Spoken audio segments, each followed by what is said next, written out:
ഒരു വിവാദം പുകഞ്ഞു വരുന്നുണ്ട്. തീയില്ലാതെ പുക ഉണ്ടാക്കാൻ വിദഗ്ധരാണല്ലോ ചില മാധ്യമ പ്രവർത്തകർ.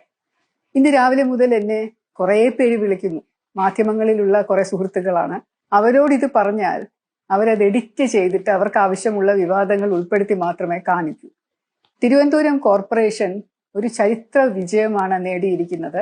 45 വർഷത്തിന് ശേഷം BJPയുടെ നേതൃത്വത്തിൽ ഒരു ഭരണം വന്നു എന്നത്. അങ്ങനെ വലിയ ഉത്സാഹ തിമിർപ്പിലിരിക്കവെയാണ് ഡൽഹിയിൽ നിന്ന് വിളിക്കുന്നത്.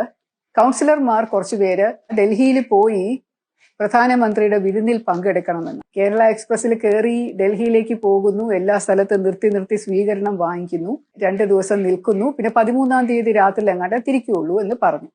അപ്പൊ 14 പേരാണ് തിരുവനന്തപുരത്ത് നിന്ന് പോകാനായിട്ട് ആദ്യം തീരുമാനിച്ചത്. ഈ പ്രായത്തിൽ എനിക്ക് ഇത്രയും വലിയ ഒരു യാത്ര കേരള എക്സ്പ്രസിൽ നടത്താൻ പ്രയാസമാണ് എന്ന് പറഞ്ഞു. അപ്പൊ ഫ്ലൈറ്റിൽ വേണമെങ്കിൽ അറേഞ്ച് ചെയ്യാമെന്നൊരു ഓഫർ ഉണ്ടായിരുന്നതാണ്. പക്ഷെ ഞാൻ പറഞ്ഞു വേണ്ട, എന്തിനാണ് വെറുതെ കാശ് കളയുന്നത്. എനിക്കാണെങ്കിൽ ഇതുപോലെ പൈസ ഒരുപാട് അനാവശ്യമായിട്ട് മുടക്കുന്നതിനോട് വലിയ വിരോധമുള്ള വ്യക്തിയാണ്. എന്റെ തിരഞ്ഞെടുപ്പിൽ പോലും ഞാൻ വളരെ പിടിച്ചാണ് ഓരോ ചിലവും നടത്തിയത്. പലരും എന്നോട് ചോദിച്ചു, എന്തുകൊണ്ടാണ് ശ്രീലേഖയുടെ പോസ്റ്റർ മാത്രം ഇത്രയധികം കുറഞ്ഞു പോയത്, എന്തുകൊണ്ടാണ് വാഹന പ്രചാരണം ഒന്നും കാണുന്നില്ല, മൈക്ക് വെച്ച് ശ്രീലേഖയുടെ പേര് വിളിച്ചോണ്ട് പോണില്ല, BJPയുടെ ഒന്നും കേൾക്കുന്നില്ലല്ലോ എന്നൊക്കെ പറഞ്ഞത്. ഇത്രയും ആൾക്കാരെ കയറ്റി ഡൽഹിയിൽ പോകുമ്പോൾ നല്ല ചെലവാണ് പാർട്ടിക്ക്. ഞാൻ കാരണം അത്രയും ചെലവ് ഉണ്ടാകണ്ട എന്നുള്ള ഒരു ധാരണയിലാണ്. പിന്നെ എനിക്ക് പേഴ്സണലായിട്ട് കുറെ ബുദ്ധിമുട്ടും ഉണ്ട്. അമ്മയ്ക്ക് 94 വയസ്സായി, വീട്ടിലുണ്ട്. 5 ദിവസം മാറി നിൽക്കാൻ പറ്റില്ല. വീട്ടിൽ ഇപ്പൊ സെർവന്റ് ഇല്ല, ലീവിലാണ്.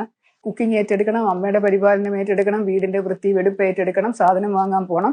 അതോടൊപ്പം എന്റെ കൗൺസിലർ ജോലിയും ചെയ്യണം. അപ്പൊ 5 ദിവസം മാറി നിൽക്കാം പ്രയാസമാണ്, അതുകൊണ്ടാണ് ഞാൻ പോകാത്തത് എന്ന് ഞാൻ പറഞ്ഞു. അപ്പൊ അതാണ് ശരിക്കുമുള്ള കാര്യം. അല്ലാതെ പ്രതിഷേധിച്ചോ ആരോടും അനിഷ്ടമുണ്ടായിട്ടോ അല്ലെങ്കിൽ എന്നെ അതാക്കിയില്ല ഇതാക്കിയില്ല എന്നൊക്കെയുള്ള എന്റെ നീരസം പ്രകടിപ്പിക്കാനോ ഒന്നും അല്ല പോകാത്തത്.